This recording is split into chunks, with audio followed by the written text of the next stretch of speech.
The ancient tractor sputtered and died right at the edge of Henry Wilson's property line. As the sun set over the failing crops, Henry approached the stranded woman with a toolbox in hand. His calloused fingers worked magic on the rusted engine, completely unaware that the stranger watching him with keen interest wasn't just passing through Shea, was Katherine Winters, the billionaire philanthropist who'd just purchased the abandoned factory at the edge of town. Her smile widened as she watched him work, already calculating how many zeros would appear on the check she planned to write. She hadn't come to Riverview by accident. This town, this farmer, they were all part of her plan. Before we carry on, please hit the subscribe button to make my day, and let me know where you are watching from in the comments. Tomorrow's video will reveal what happens when a billionaire decides to change one man's life forever. The setting sun cast long shadows across the weathered fields of Riverview, a farming community that had seen better days. Henry Wilson wiped his brow with the back of his hand, leaving a streak of dirt across his forehead as he surveyed the day's work. The irrigation system had failed again, leaving sections of his corn withering under the relentless summer heat. At 42, the lines around his eyes had deepened with each passing season of struggle, each failed harvest pushing him closer to losing the farm that had been in his family for 4 generations. His pickup truck, a faded blue 1992 Ford with more rust than paint, sat at the edge of the field. The radio antenna was held together with electrical tape, and the passenger side mirror dangled precariously, secured by baling wire and determination. Like everything else in Henry's life, it worked just enough to get by. As Henry loaded his tools into the truck bed, he caught sight of something unusual on the horizon.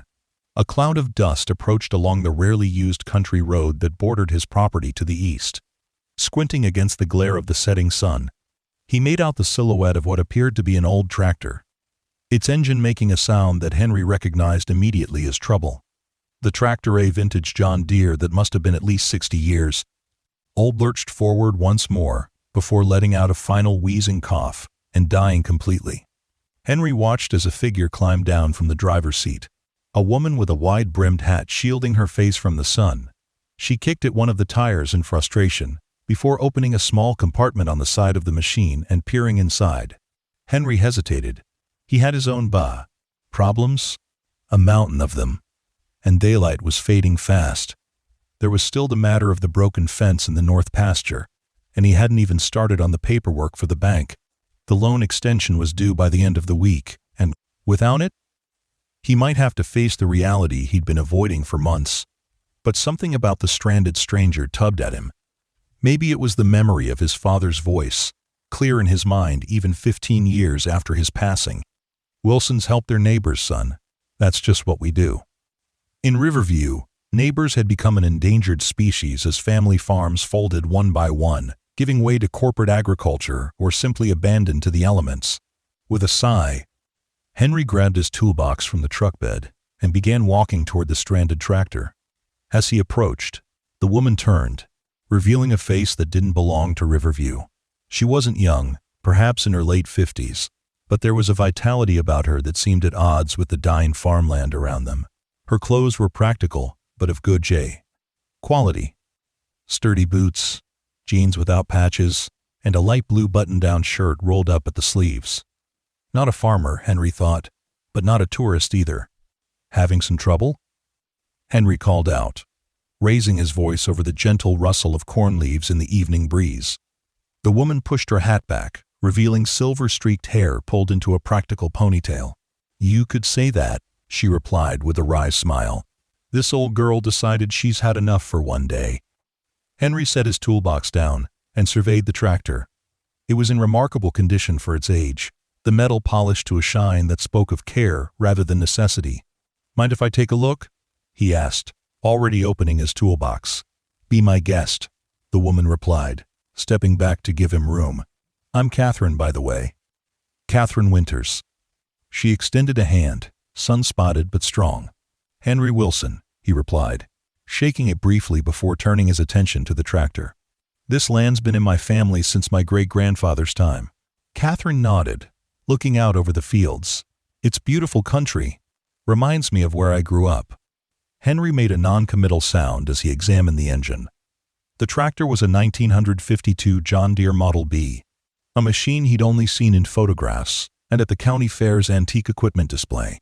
Despite its age, someone had maintained it meticulously until recently, it seemed. Fuel lines clogged, he diagnosed after a few minutes of inspection. And your timing's off a bit.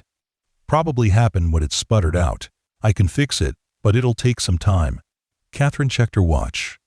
A simple design with a worn leather band. I don't suppose there's a hotel nearby? Henry couldn't help the short laugh that escaped him. Nearest hotel's in Lancaster, about 30 miles east. Riverview hasn't had anything like that since the textile mill closed in '98. End quote. Something flickered across Katherine's face. Interest, perhaps, or recognition, but it was gone too quickly for Henry to be certain. I see, she said. Well, I was hoping to reach Cedar Grove by nightfall, but that seems unlikely now. Henry hesitated, aware of the dilemma. Cedar Grove was another 20 miles west, and the sun was already dipping below the horizon. Even if he could fix the tractor quickly, it wasn't safe to drive that machine on these roads after dark. I could give you a lift into town, he offered reluctantly. Mrs. Abernathy rents out rooms sometimes. It's not fancy, but it's clean, and she makes a good breakfast. Katherine considered this for a moment, then shook her head. I hate to impose further, but I'd rather not leave Adelaide here. She patted the tractor's fender affectionately. She was my grandfather's, you see. Sentimental value. Henry understood that better than most. His own tractor, a 1980s model that had been outdated even when his father bought it secondhand, was held together by spare parts and sheer stubbornness. He'd named it Lazarus, for its habit of coming back from the dead when least expected. Tell you what, he said, already regretting the words even as they left his mouth. I can work on it now, get it running enough to move it to my barn. It's about a quarter mile from here. He gestured toward the weathered structure visible in the distance.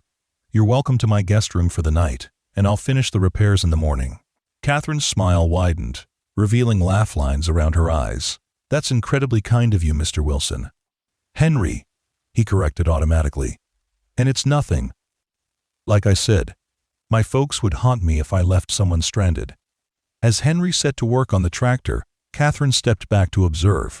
She didn't hover or offer unhelpful suggestions, which Henry appreciated. Instead, she seemed content to watch the sunset cast its golden light over the fields, occasionally snapping photos with an expensive-looking camera she produced from her bag.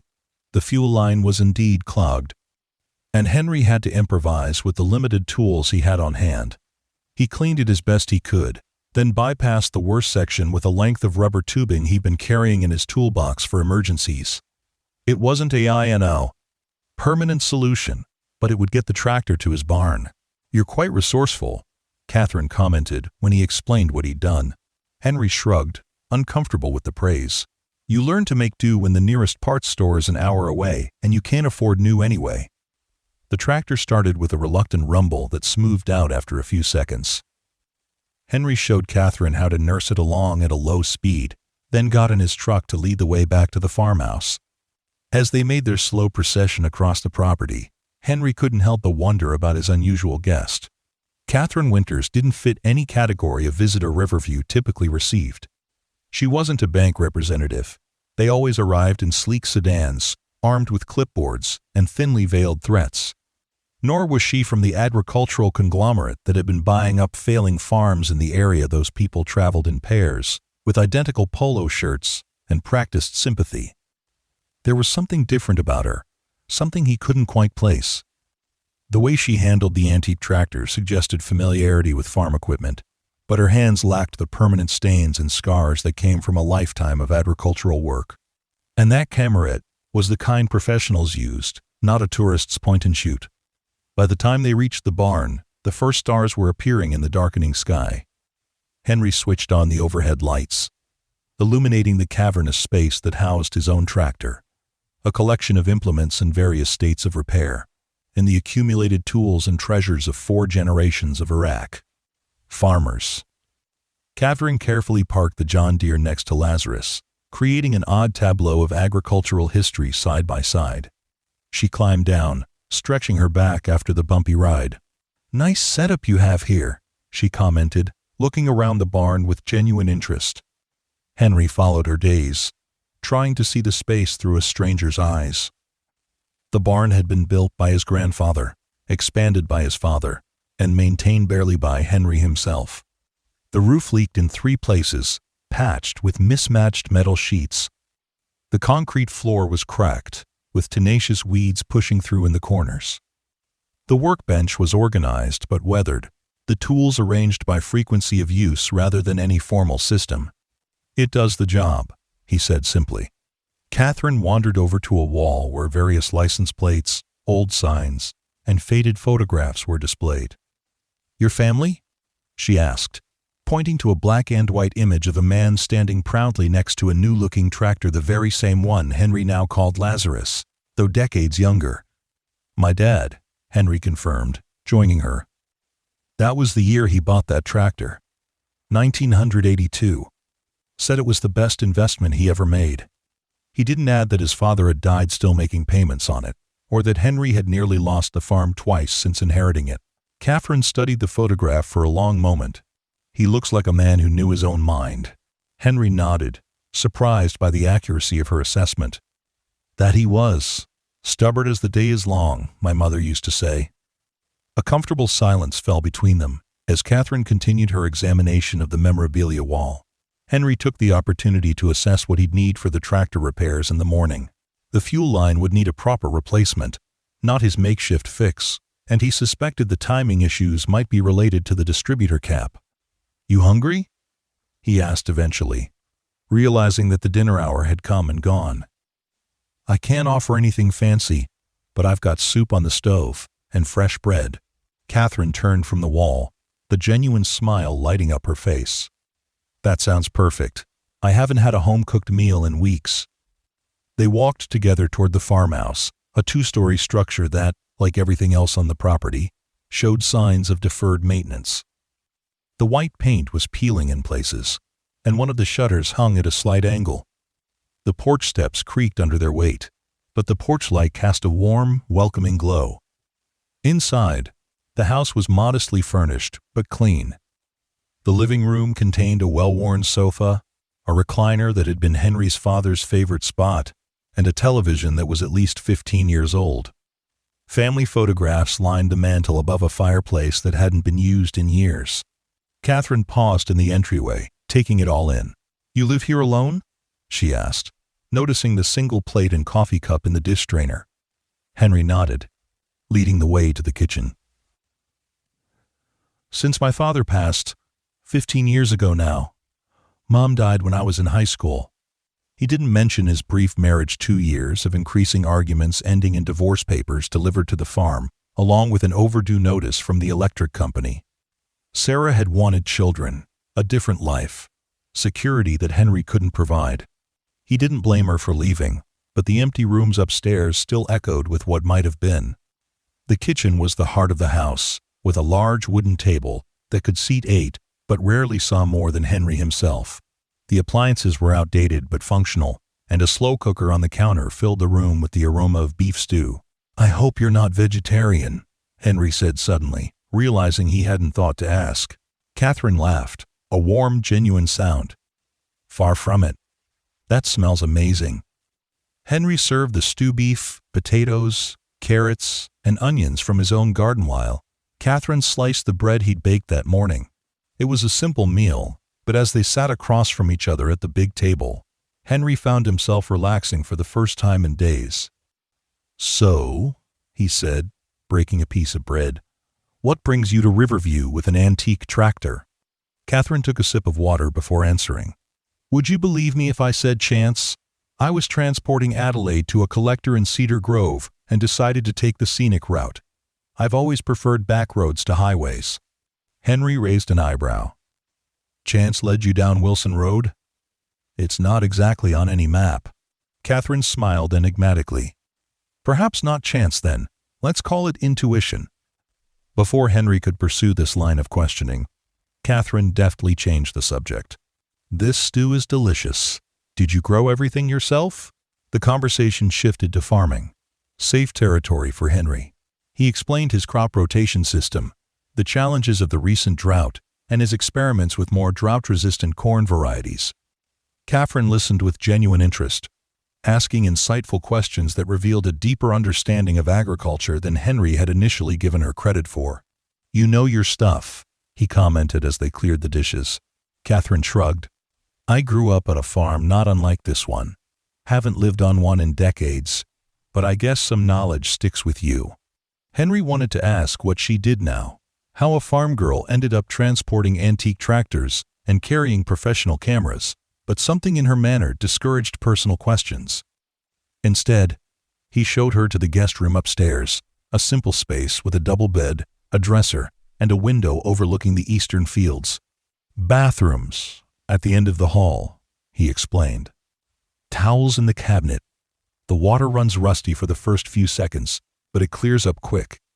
Katherine thanked him warmly, and Henry retreated downstairs to his office-converted pantry off the kitchen where he kept the farm's financial records.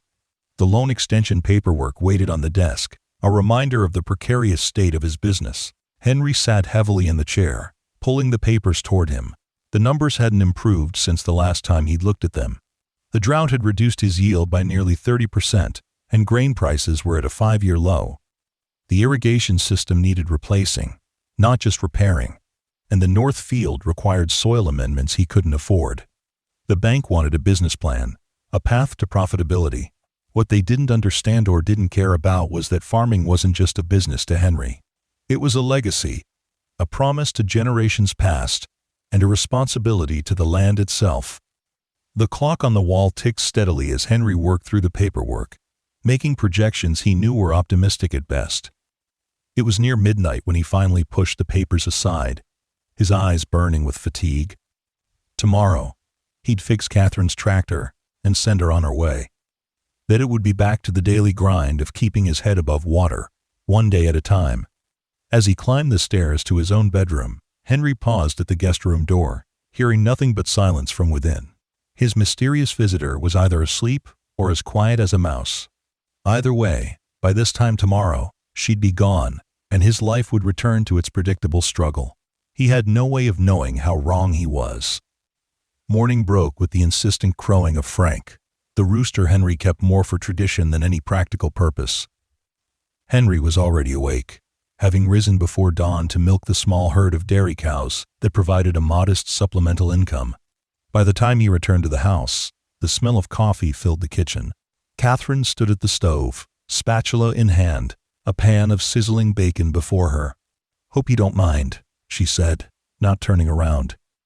"I'm an early riser, and thought I'd make myself useful." Henry set the milk pail on the counter. "Not at all. Haven't had anyone cook breakfast for me in years."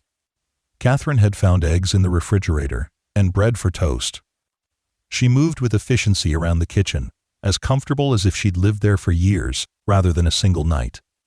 Her silver-streaked hair was damp from a shower, and she'd changed into fresh clothes still, practical, still of good quality. They ate together at the kitchen table, the morning light streaming through the windows and illuminating the dust motes in the air. Henry couldn't remember the last time he'd shared a meal with someone in this house. Probably his father, before the cancer took him. "I looked at your tractor this morning," Katherine said between bites of eggs. "I think I know what's wrong with the distributor." Henry paused, fork halfway to his mouth. "You know tractors?" Katherine smiled. "I told you, farm girl. My grandfather taught me everything about that John Deere. I can't fix it myself. Any more arthritis in these hands, but I know what needs fixing." After breakfast, they walked together to the barn, where Katherine pointed out the worn distributor parts she'd identified. Henry was impressed her diagnosis matched his own assessment from the previous evening. "I have some parts that might work," he said, moving to a set of metal shelves where containers of salvaged components were meticulously organized. "May not be original, but they'll get you going." For the next few hours, they worked side by side on the tractor. Katherine couldn't handle the smaller tools with her arthritic fingers, but she was an excellent assistant, handing Henry what he needed before he asked, and offering suggestions based on her knowledge of the machine. As they worked, Henry found himself opening up about the farm, the community, and the challenges of recent years. Katherine was an attentive listener, asking questions that showed genuine interest rather than polite conversation. Riverview used to be something, Henry explained as he tightened a bolt. When I was a kid, we had a proper downtown grocery store, hardware store, diner, even a small movie theater. The textile mill employed half the county, and the farms were thriving. What happened? Ooh, what happened? Katherine asked, though something in her tone suggested she already knew the answer. Henry shrugged. Same thing that happened to small towns all over. The mill closed. Moved operations overseas. The big agricultural companies started undercutting local farmers. Young people left for college and never came back. Now we're just a dot on the map that most people drive through on their way somewhere else. Katherine handed him a wrench. But you stayed. It wasn't a question, but Henry answered anyway. This land is in my blood. 4 generations of Wilsons have worked it. I can't be the one to let it go. He didn't add that he might not have a choice much longer. By noon, the tractor was purring as smoothly as a 60-year-old machine could. Henry wiped his hands on a rag, satisfaction warming him despite the knowledge that his visitor would soon be leaving. Good as new, he declared. Well, good as a 1952 tractor can be anyway. Katherine patted the fender affectionately. Adelaide thanks you. As do I. She reached into her back pocket and pulled out a checkbook. What do I owe you for the parts and labor? Henry waved a hand dismissively. The parts were just gathering dust, and the labor was a nice change from worrying about my own problems. Katherine's eyes narrowed slightly. I insist on paying for your time and expertise. Henry shook his head firmly. Wouldn't feel right. You shared your knowledge, cooked breakfast. Let's call it even.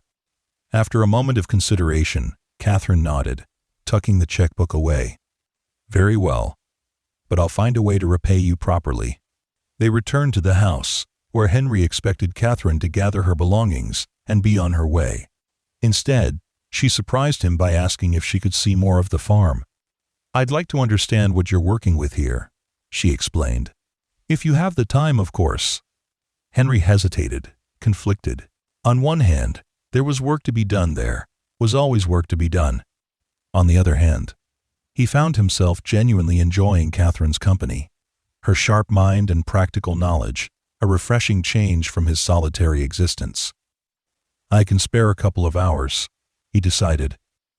Let me show you around. They started with the fields closest to the house, 20 acres of corn, struggling in the summer heat.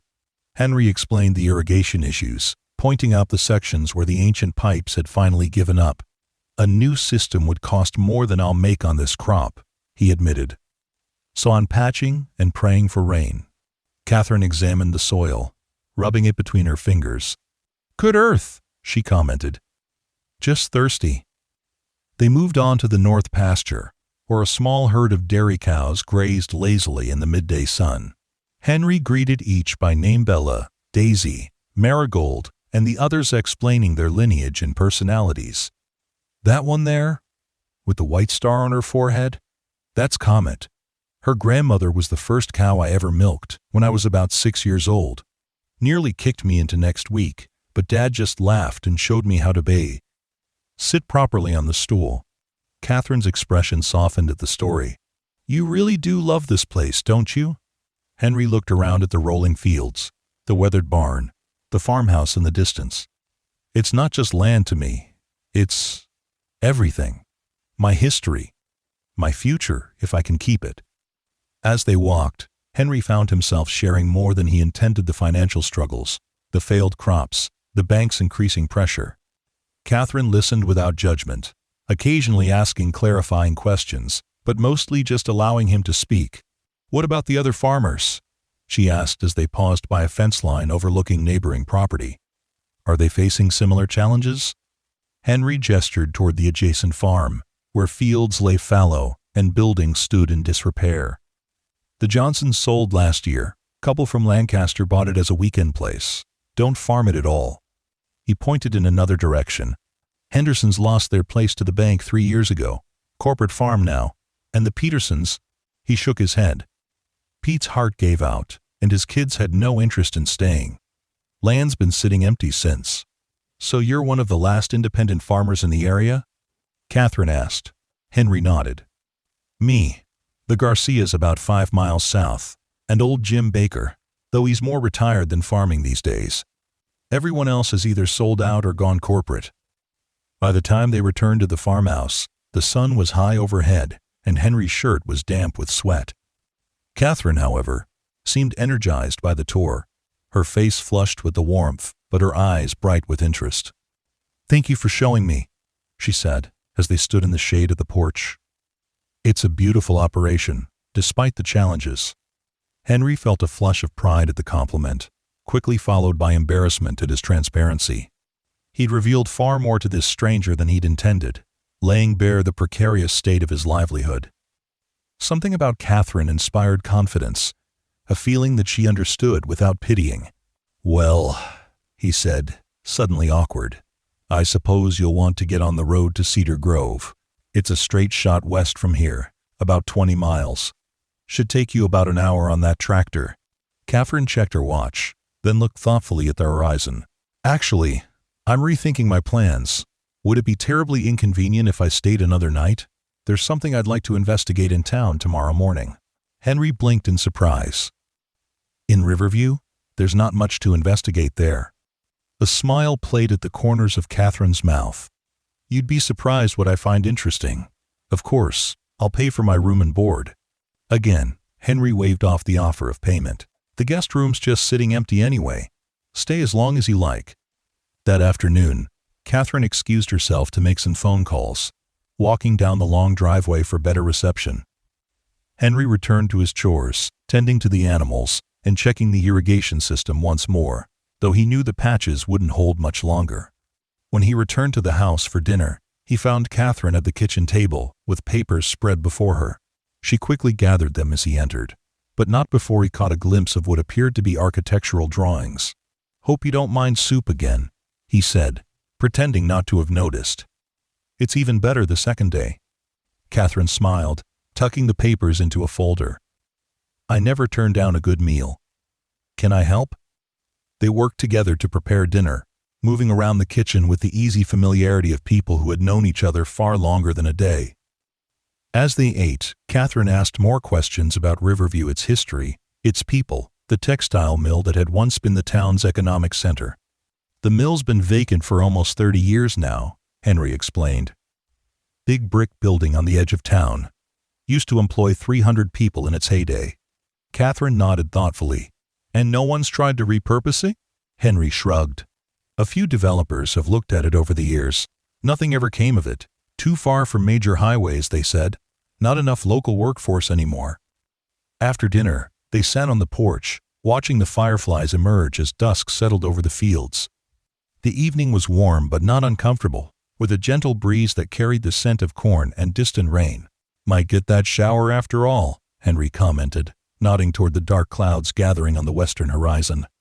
"Though probably not enough to make a difference." Katherine hummed in agreement, her gaze fixed on the middle distance. "Henry," she said after a comfortable silence, "what would you do if money wasn't an issue for the farm?" The question caught him off guard. "What do you mean?" "If financial constraints were removed, if you could invest in the farm as you see fit, what would you do first?" Henry leaned back in his chair, considering.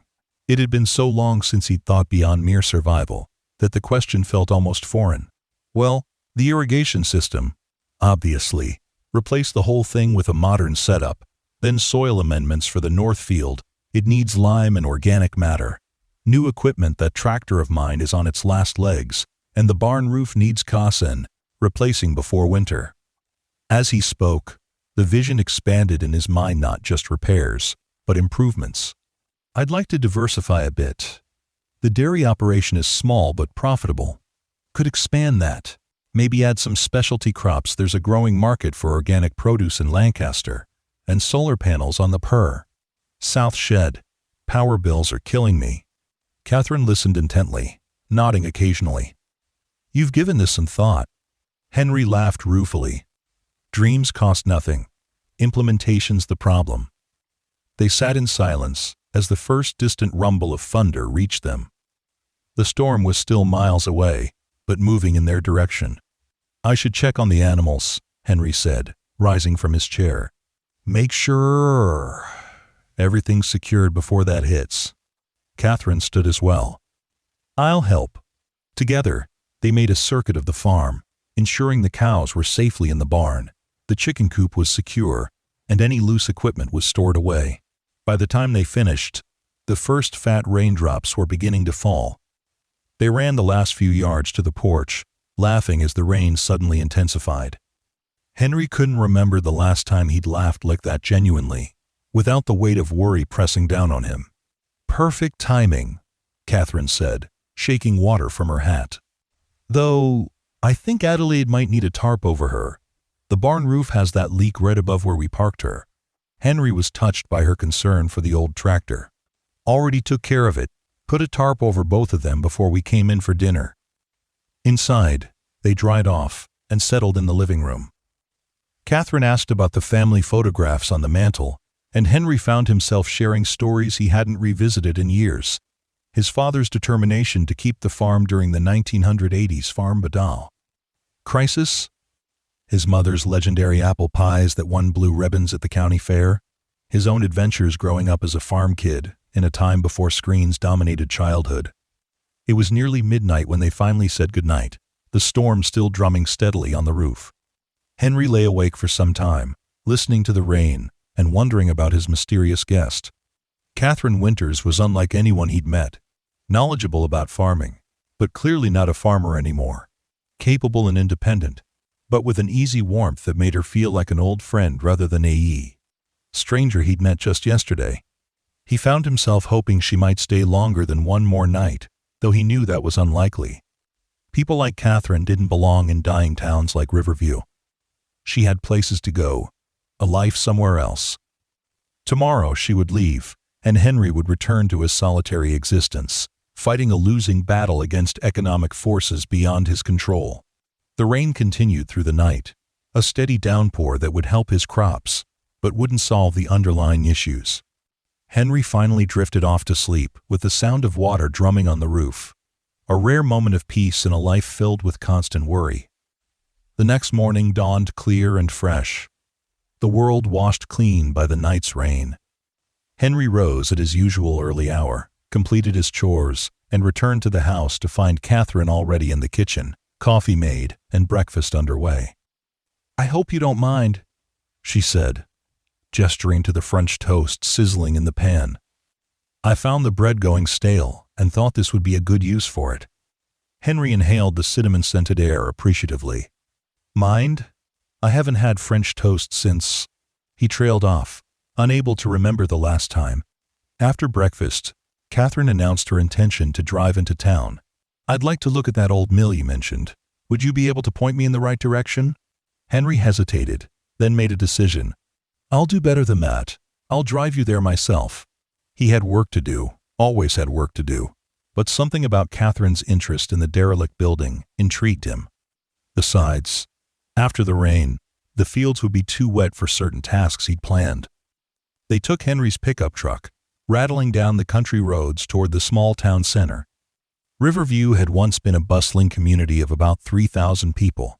Now, the population sign at the edge of town claimed 1,200, but Henry suspected that was optimistic. Main Street was a study in decline. Empty storefronts with faded "For Lisa" signs, a gas station that had seen better days, and a small grocery store that charged prices so high most locals drove the 30 miles to Lancaster for their shopping. The once grand courthouse stood at the center of town, its white paint peeling, steps cracked from years of neglect. "Town council can't afford the upkeep," Henry explained as they drove past.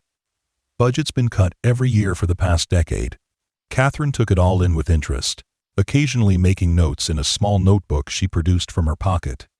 She seemed particularly interested in the layout of the town, the placement of key buildings, and the few businesses that remained open. The textile mill dominated the eastern edge of town, a massive brick structure that had once been Riverview's beating heart. 4 stories tall with rows of large windows, many now broken. It was an imposing reminder of more prosperous times. "It's been vacant since 1994, Henry said, as they pulled into the cracked parking lot.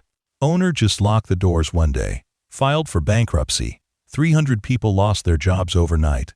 Katherine studied the building, her expression thoughtful. May I look inside? Henry raised an eyebrow.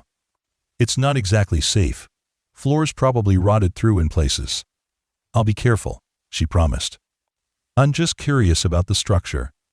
Henry sighed, then nodded toward the truck's glove compartment. There's a flashlight in there. I know a way in that doesn't involve breaking anything. They walked around to the loading dock at the rear of the building. One of the large doors was loose, the padlock hanging uselessly from a hasp that had pulled free of the rotting wood. Henry pushed it open, the hinges protesting with a screech that echoed through the cavernous space beyond. The interior was a cathedral to abandoned industry. Huge open floors where machinery had once stood, high ceilings with skylights that allowed dappled sunlight to illuminate the dust dancing in the air. The smell of oil and metal lingered, overlaid with the mustiness of decades of neglect. Katherine moved through the space with purpose, examining the structural elements, the electrical infrastructure, the loading dock mechanisms. Her interest seemed professional rather than merely curious, and Henry found himself wondering once again what she did for a living. The roof has held up well, she commented, shining the flashlight toward the ceiling. And the brick is in excellent condition. These old buildings were built to last. Henry nodded, following a few steps behind. They don't make them like this anymore.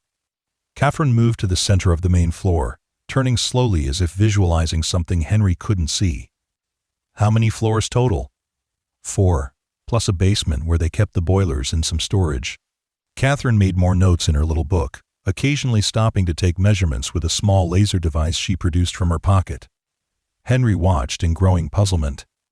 This was no casual interest. Katherine was assessing the building with a professional eye. Mind if I ask what exactly you're looking for? He finally inquired, as she examined an old electrical panel.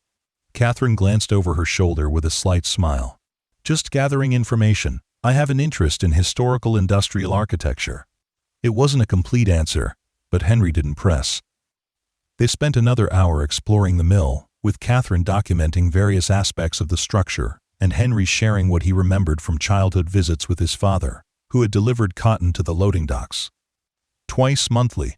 The whole town would be different if this place was still operating, Henry mused as they prepared to leave.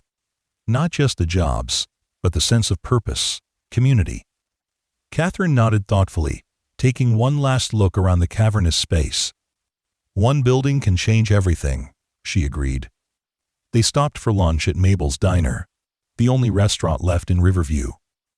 The small establishment had been a town fixture for over 50 years, outlasting the mill and most other businesses through sheer determination and the loyalty of its customers. Mabel herself, now in her 70s but still spry, greeted Henry warmly. Wilson, haven't seen you in weeks. Who's your friend? Katherine Winters, Katherine introduced herself, extending a hand. Just passing through. Mabel's eyebrows rose slightly at the unfamiliar face. Riverview rarely saw visitors these days. Well, welcome to our little town. What'll you have? They settled into a booth by the window, where they could see the quiet main street. The diner was half full, mostly with older residents nursing cups of coffee and sharing the latest town gossip. Henry recognized most of them. The retired postmaster, a few former mill workers, the high school math teacher who had taught Henry algebra 25 years earlier. As they ate their sandwiches, Katherine asked more questions about the townette's governance, the community's needs, the distance to larger markets. Her curiosity seemed boundless, and Henry found himself revealing more than he might have to another stranger. The town's biggest problem is jobs, he explained. Without the mill, there's nothing to keep young people here. The farms that are left are struggling. The school might close next year because enrollment's so low. Katherine listened intently, occasionally making notes in her book. And if the school closes? Henry shook his head grimly. Families with kids will leave for sure. Might be the final nail in Riverview's coffin. After lunch, Katherine asked to see more of the town. They walked the short length of Main Street, with Henry pointing out what businesses had once occupied the now empty storefronts: the hardware store, where his father had bought tools, the barber shop where Henry had gotten his first haircut, the small bakery that had made wedding cakes for generations of Riverview couples. Katherine took it all in, her expression thoughtful. They passed the community center, a modest building that housed the town's library, open 2 days a week now, due to budget cuts, a small gym, and meeting rooms used for town council sessions and community events. Buildings sound, but the heating system's ancient, Henry explained. Almost had to close last winter when the boiler gave out. Town scraped together enough for repairs, but it's on borrowed time. By late afternoon, they had seen everything Riverview had to offer. As they drove back to the farm, Katherine was unusually quiet, seemingly lost in thought. "Sorry the grand tour wasn't more exciting," Henry said, breaking the silence. "Not much to see these days." Katherine turned from the window to look at him. "On the contrary, I found it fascinating. Thank you for showing me around." Back at the farm, Katherine excused herself to make more phone calls, again walking down the driveway for better reception. Henry returned to his chores, puzzling over his guest's intense interest in a dying town. Perhaps she was a journalist working on a story about rural decline, or an academic studying the economic impact of factory closures. Whatever her purpose, Henry found himself enjoying her company, her sharp mind, and her genuine interest in his life and community. It had been a long time since he'd had a real conversation with someone who seemed to truly listen.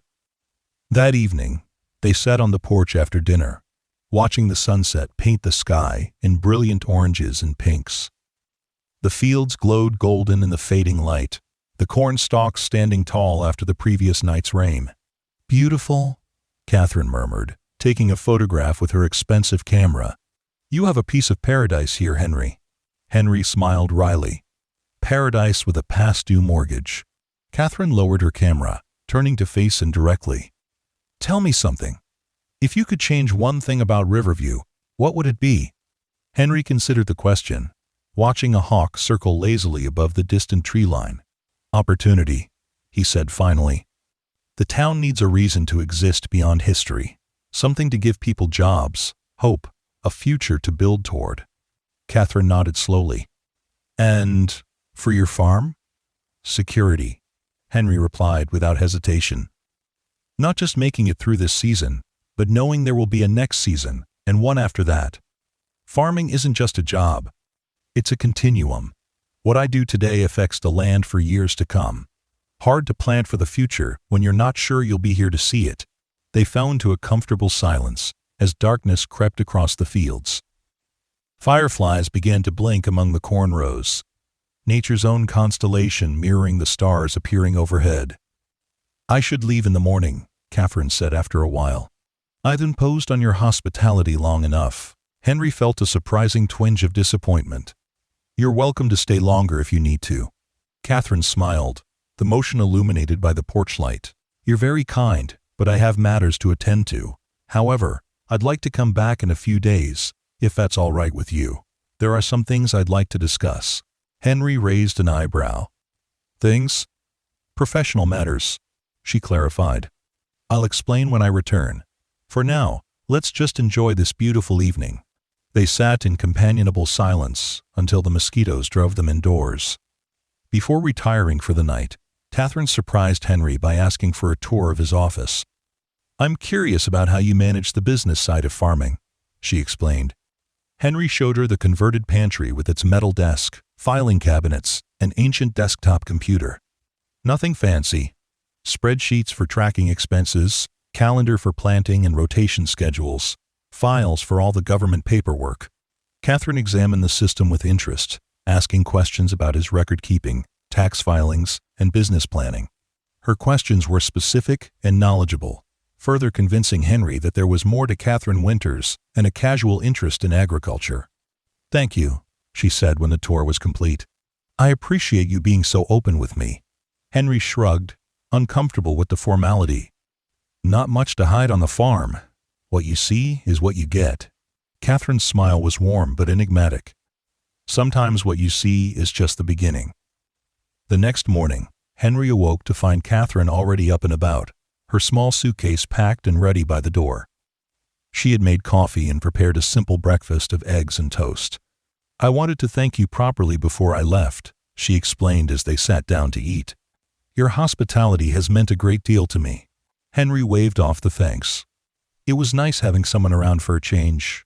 The house gets quiet." After breakfast, Henry helped load Katherine's few belongings onto the John Deere. The antique tractor gleamed in the morning sunlight, running better now than it probably had in years. "Remember, the fuel line is still not original," Henry cautioned. "If you're taking this to a collector, you might want to mention that." Katherine nodded, securing her bag to the tractor's fender. "I'll be sure to tell them." As she prepared to leave, Katherine handed Henry a business card. It was simple but elegant, with just her name and a phone number. No title, no company name, no address. "I'll be in touch in a few days," she promised. "In the meantime, if you need anything, don't hesitate to call."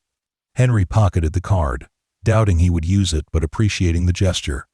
Safe travels. Hope Adelaide behaves herself the rest of the way. Katherine climbed aboard the tractor, settling into the seat with practiced ease. "I'm sure she will, thanks to your expert care." With a final wave, she started the engine and began making her way down the long driveway. Henry watched until the tractor disappeared around the bend, then turned back to the farmhouse, already mentally organizing the day's tasks. The farm seemed oddly quiet without Katherine, though she had only been there for 2 days. Henry threw himself into his work, catching up on the chores he'd set aside while playing tour guide. The irrigation system needed attention again, and the bank paperwork still waited on his desk, a constant reminder of the precarious state of his finances. That evening, after a solitary dinner that tasted blander than the same soup had the previous nights, Henry sat at his desk and pulled out the loan extension forms. The numbers hadn't improved, but they needed to be submitted by the end of the week. As he worked, Katherine's business card sat on the corner of the desk. Henry found his gaze returning to it periodically, wondering about the woman who had briefly entered his life and shown such interest in his failing farm and dying town. The next 3 days passed in a blur of routine feeding animals, checking crops, patching equipment, fighting the never-ending battle against entropy that defined farm life. Henry tried not to think about Katherine's promised return, telling himself it had been a polite fiction, a way to make her departure less awkward. So when a sleek silver SUV pulled into his driveway on the 4th day, Henry was genuinely surprised. He had been working on the tractor, trying to coax a few more months of life from its aged engine, and didn't immediately notice the vehicle's approach. The sound of a car door closing caught his attention, and he looked up to see Katherine walking toward him. She was dressed differently than before: crisp tan slacks, a white blouse, and a light blue blazer that somehow matched the color of her eyes perfectly. Her silver-streaked hair was pulled back in a neat bun, and she carried a leather portfolio under one arm. "Katherine," Henry greeted her, wiping his hands on a rag as he stood.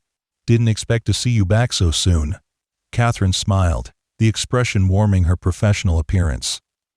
"I told you I'd return. Do you have some time to talk?" Henry gestured toward his grease-stained clothes. "Let me clean up first. Meet you at the house?" Katherine nodded and headed toward the farmhouse, while Henry quickly washed up at the outdoor spigot. As he followed her to the porch, he noticed a second vehicle pulling into the driveway, a black sedan with tinted windows. "Expecting company?" he asked, nodding toward the approaching car. "Yes," Katherine replied. "My associate, Marcus Reed. I hope you don't mind that I asked him to join us." Before Henry could respond, the sedan parked, and a tall black man in his 40s emerged. He wore a charcoal gray suit and carried a similar portfolio to Katherine's. His manner was professional but friendly as he approached the porch. "Mr. Wilson," he said, extending a hand. "Marcus Reed. It's a pleasure to meet you. Katherine has told me a great deal about your operation here." Henry shook the offered hand, increasingly confused. "Nice to meet you too, though I'm not sure what's going on." Katherine gestured toward the porch chairs. "Perhaps we should sit down. We have a proposal we'd like to discuss with you." They settled on the porch, Henry's curiosity mounting by the second. Katherine opened her portfolio, extracting several documents. "First, "I should properly introduce myself," she began. "My name is indeed Katherine Winters, but what I didn't tell you is that I'm the founder and CEO of Winters Agricultural Innovation." Henry blinked in surprise. Winters Agricultural Innovation was one of the largest independent agricultural technology companies in the country. They specialized in sustainable farming systems, irrigation technology, and soil health solutions. Every farmer knew the name. "You're that Katherine Winters?" he asked incredulously. Katherine smiled. "The very same. Then Marcus here is my Chief Operations Officer." Henry's mind raced, trying to process this new information. But why the charade? The broken-down tractor? Staying here? "No charade," Katherine corrected gently. "Adelaide genuinely broke down, and I genuinely appreciated your help, but I will admit that I've had my eye on Riverview for some time." Marcus took over the explanation. "Our company is expanding its research division. We've been looking for a location to establish a new agricultural research and development center, focusing on sustainable farming practices for climate-challenged regions." Katherine nodded. "Your farm in this community caught my attention during our site selection process. When Adelaide conveniently broke down on your property, I took it as an opportunity to get to know the area, and you. Henry leaned back in his chair, trying to absorb the implications. "So the questions about the mill, the town, due diligence," Marcus confirmed. "We're considering purchasing the old textile mill building and converting it into our new AR center. It would create approximately 150 jobs initially, with potential for growth." Henry's heart raced at the number. 150 jobs in Riverview would transform the town overnight. Katherine leaned forward, her expression serious. "But that's only part of what we're here to discuss. My company is also interested in establishing a partnership with local farmers to implement and test our new technologies, which brings me to the second part of our proposal." She slid a document across the small table toward Henry. It was printed on thick paper with Winters Agricultural Innovation letterhead. "We would like to offer you a position as our local agricultural liaison. You would continue to operate your farm, but with our financial backing for improvements in equipment. In exchange, you would implement our sustainable farming systems and provide feedback on their performance in real-world conditions." Henry stared at the document, speechless. Katherine continued, her voice gentle but businesslike. "The position comes with a salary of $75,000 annually, plus performance bonuses based on crop yields. Additionally, we would provide capital investment for farm improvements, irrigation systems, soil amendments, equipment upgrades to be repaid through a profit-sharing arrangement rather than traditional loan structures." The numbers swam before Henry's eyes. $75,000 was more than triple what the farm had netted in its best year under his management.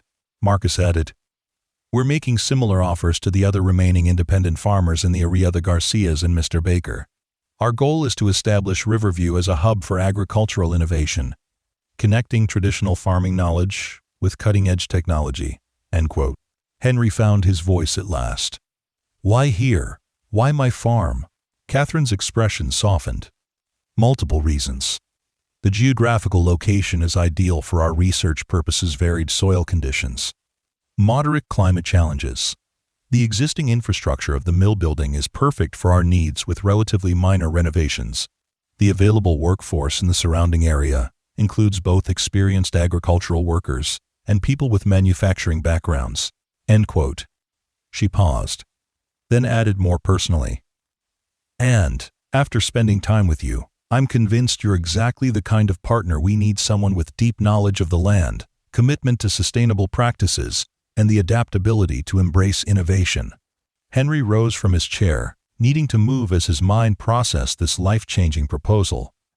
He walked to the porch railing, looking out over his fields, the land his great-grandfather had first plowed, where generations of Wilsons had worked and sweated, and sometimes thrived.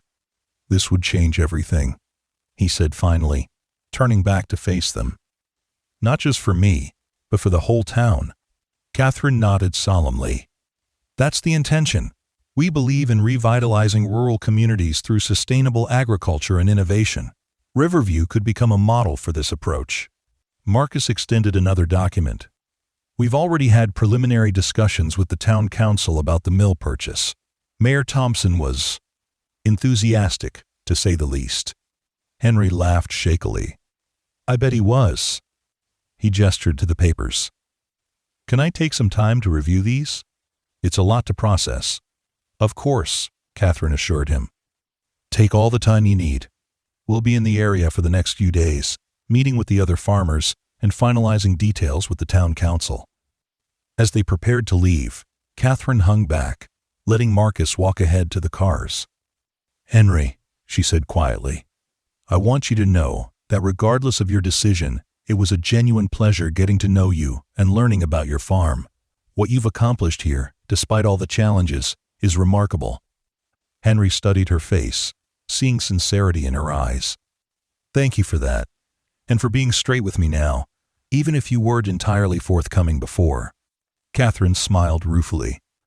I've found that when people know who I am, they show me what they think I want to see. When I'm just Katherine with a broken-down tractor, they show me the truth. With that, she joined Marcus at the vehicles. Henry watched them drive away, the documents clutched in his hand, containing the potential salvation of not just his farm, but his entire community.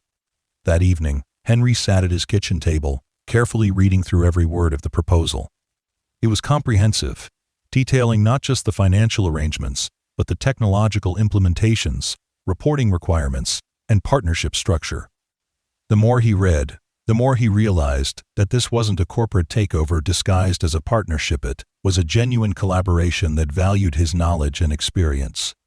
The salary alone would solve his immediate financial problems. The capital investment would transform the farm's productivity. And the connection to Winters' agricultural innovation would provide access to resources he'd never dreamed possible. But beyond his personal gain, the impact on Riverview would be profound.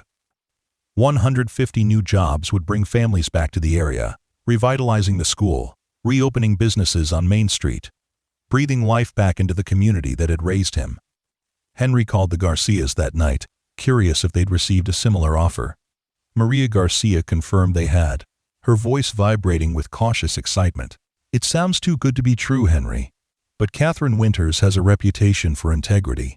Her company has done similar projects in other states. Old Jim Baker was more skeptical when Henry reached him. Big companies always have angles, son, but I'm reviewing it with my grandson. He's a lawyer in Lancaster, says the terms look solid so far.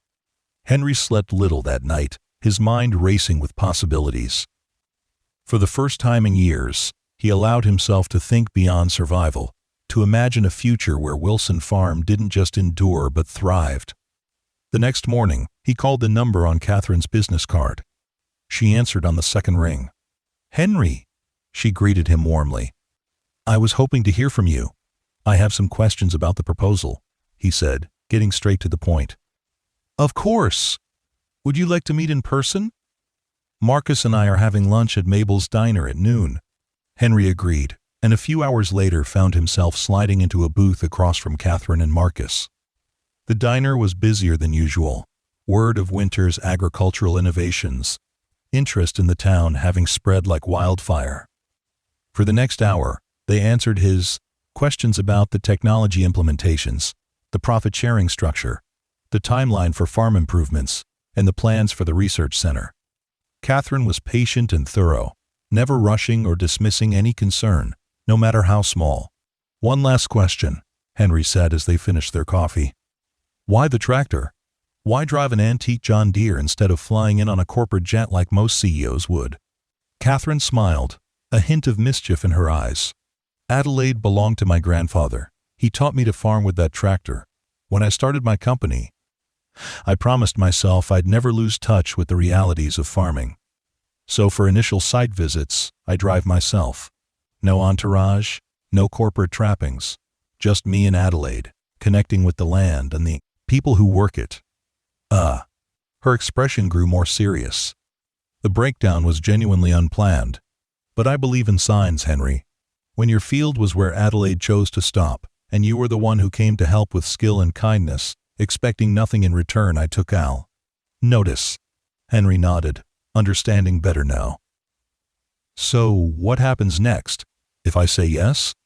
Marcus outlined the next steps: contracts to be signed, initial funds to be transferred, assessments of the farm's needs to be completed, and implementation of the first phase of improvements to begin within 30 days.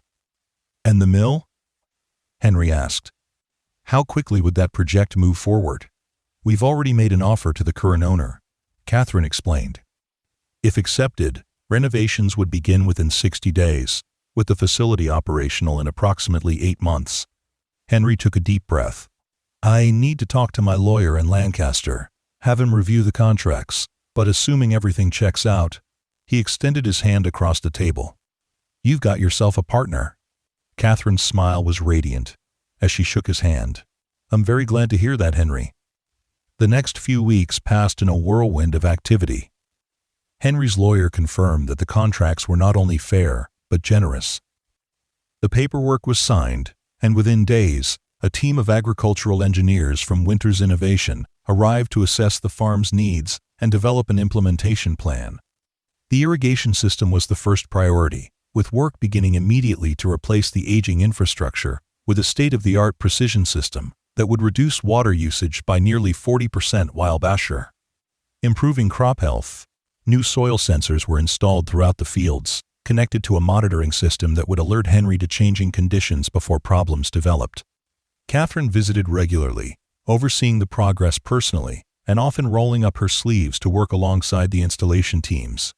Her knowledge of both traditional farming practices and cutting-edge technology allowed her to bridge the gap between the engineers and Henry's practical experience.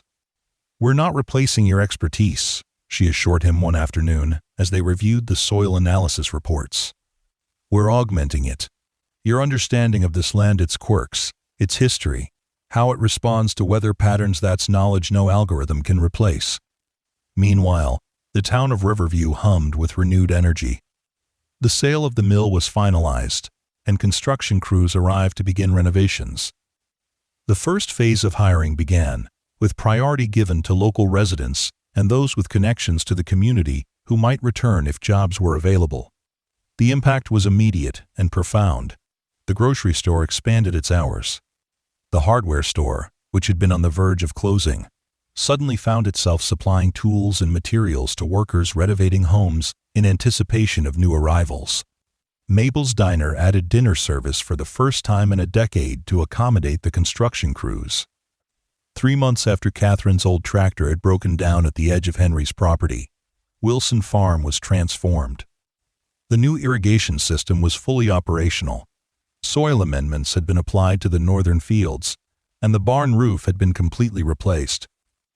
The farmhouse itself had received needed repairs, with new windows, fresh paint, and an updated electrical system that finally brought the building into the 21st century. Henry found himself not just surviving, but thriving. The daily struggle for mere existence had been replaced by exciting challenges of implementation and innovation. His knowledge was valued, his experience respected, and for the first time in years, he looked to the future with hope rather than dread. On a crisp autumn day, as the corn harvest proceeded with the help of new equipment that cut the work time in half while reducing waste, Katherine arrived for one of her regular visits. She found Henry in the newly renovated barn office, reviewing data from the field sensors on a computer system that would have seemed like science fiction just months earlier. "How's it looking?" she asked, settling into the chair across from him. Henry grinned, turning the monitor so she could see the charts. Yields up 22% from last year, despite the drought conditions in August. And the quality metrics are even better. Katherine nodded, pleased but not surprised. The Garcia farm is showing similar results, and Jim Baker's grandson has decided to take over his operation full-time, says there's a future in farming here now. They walked together out to the fields, where the harvest continued under the warm autumn sun. The farm looked different, new, more organized, better equipped, but still unmistakably Wilson land. Henry had insisted on preserving certain elements that connected the place to its history, including the weathered sign at the entrance that his grandfather had carved by hand decades ago. "You know," Katherine said, as they watched the new combine move efficiently through the rows of corn, "when I started this company 15 years ago, this was exactly the vision I had. Not just developing technology, but putting it in the hands of people who understand the land, who care about it as more than just a resource to be exploited. Henry nodded, understanding completely. It's never been just a business for me. It's a legacy, a responsibility. They continued walking, discussing plans for the winter cover crops and spring planting. As they crested a small rise, the town of Riverview came into view in the distance. Even from here, the transformation was visible: construction equipment surrounding the old mill building, new roofs on previously deteriorating structures, activity where there had been abandonment. The research center is ahead of schedule, Katherine informed him. We should be operational by early spring. The first round of scientists and researchers will be relocating in February. Henry shook his head in wonder. I still can't believe how quickly everything has changed. Katherine smiled, her gaze taking in the revitalized farm and the town beyond. That's how renewal works sometimes. It can take years of struggle just to stay in place, and then suddenly, everything shifts at once. As they turned back toward the farmhouse, Henry was struck by a realization. You know, I never really thanked you properly. Not just for the partnership and the investment, but for seeing the potential here when everyone else, including me, sometimes had given up. Katherine's expression was thoughtful. I didn't create the potential, Henry. It was always higher in the land, in the community, in you. I just provided the resources to let it flourish again.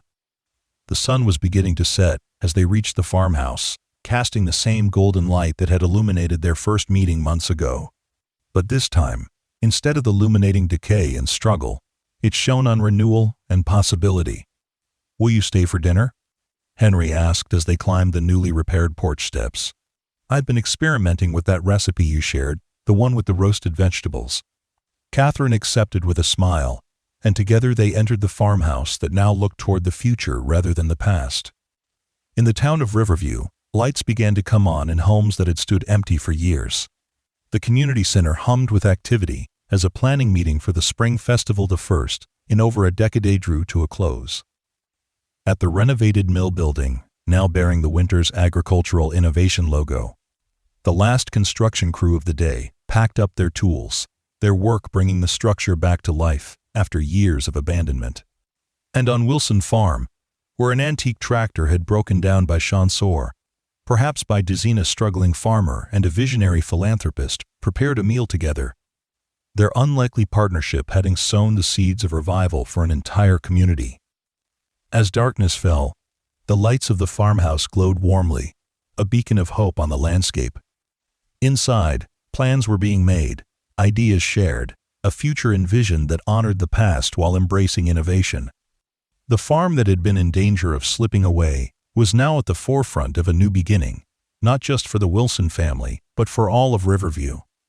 The ancient tractor that had brought them together sat in a place of honor in the renovated barn, restored to its original glory, but now serving as a reminder rather than a necessity, a bridge between farming's storied past day and its promising future. In the kitchen, Henry stirred a pot of soup, adding herbs from the new greenhouse Katherine had insisted on including in the farm improvements. You know, he said thoughtfully, my father used to say that farming was the art of perseverance, of showing up day after day, no matter what. Katherine nodded, slicing fresh bread from the town's newly reopened bakery. My grandfather said something similar. He believed that true strength wasn't just in enduring, but in adapting and finding new ways to honor old wisdom. Outside, a gentle rain began to fall, nurturing the cover crops recently planted in the harvested fields. Within its drops lay the promise of next season's growth, the perpetual cycle of renewal that had sustained this land for generations and would continue to do so for generations to come. The struggling farmer who had fixed a stranger's tractor, unaware she was a philanthropist with plans for his town now, stood at the threshold of a new chapter. The helping hand he had extended without expectation of reward had set in motion a transformation beyond imagining, proving once again that sometimes the smallest acts of kindness can yield the greatest harvests of all. Through the kitchen window, the lights of Riverview twinkled in the distance, no longer a reminder of what had been lost, but a promise of what was yet to come. And in that moment, both Henry Wilson and Katherine Winters knew with absolute certainty that the seeds of revival they had planted together would continue to grow and flourish, nourished by the perfect balance of innovation and tradition, of respect for the past and hope for the future. In the warm light of the farmhouse kitchen, two people from very different worlds shared a meal and a vision of Accra. Community reborn, a legacy preserved, and a future where the wisdom of generations past would guide the innovations of tomorrow. And as the rain continued its gentle cadence on the roof above, that vision took root, just as surely as the seeds in the fields beyond, ready to grow into something extraordinary when the new season arrived. The story of Riverview's revival was just beginning, but already it was sending ripples far beyond the boundaries of the small farming town. Other struggling communities had taken notice, other corporations were reconsidering their approach to rural investment, and other farmers were finding new hope in the example set by Henry Wilson and his unlikely partnership with Katherine Winters. For in the end, it wasn't just about saving one farm or revitalizing one town. It was about demonstrating a new path forward, a way of honoring agricultural traditions while embracing the possibilities of the future.